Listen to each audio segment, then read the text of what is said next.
AC चलाउनु न म त यहाँ पसिना भइसक्यो बेलुका छोड्दैन अनि मलाई जाडो भएन ए किन गर्मी हुन्छ सब भनेपछि लगेर खाना नि खुवाउँछ नि अहिले लगेर खाना खुवाउँछु मेरो मसँग एउटा मेरो साथी मसँग मेरो एउटा साथी थियो होइन प्रत्येक खड्का भन्ने त्यसले मलाई भनेको थियो के अरे हिँड्नु त कुनै के अरे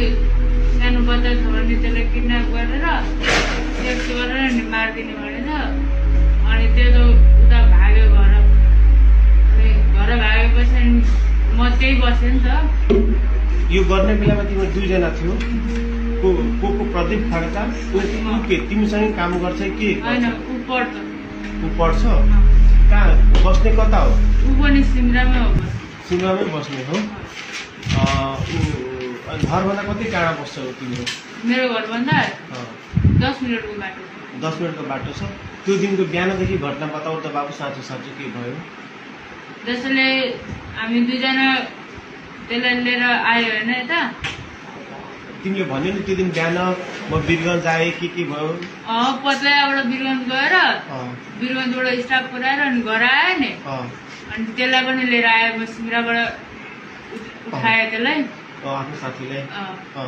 अनि यहाँ ल्याएर बस्यो अनि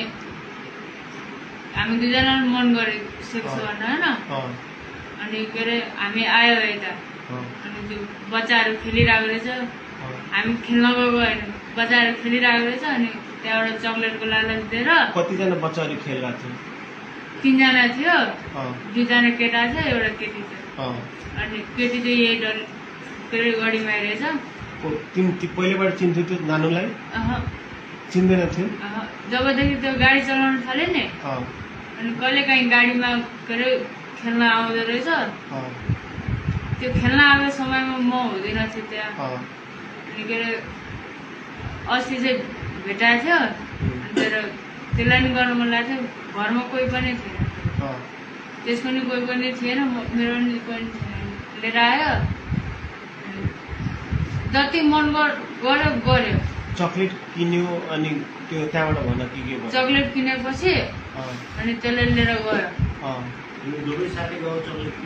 होइन म एक्लै गएको अनि चक्लेट किनेर आएपछि के भयो त्यहाँ गयो बच्चाहरू खेलिरहेको थियो बच्चाहरू खेलिरहेको त्यो प्रत्येक पनि त्यही थियो तिनीहरूले हेरिरहेको थियो म चक्लेट किनेर आएँ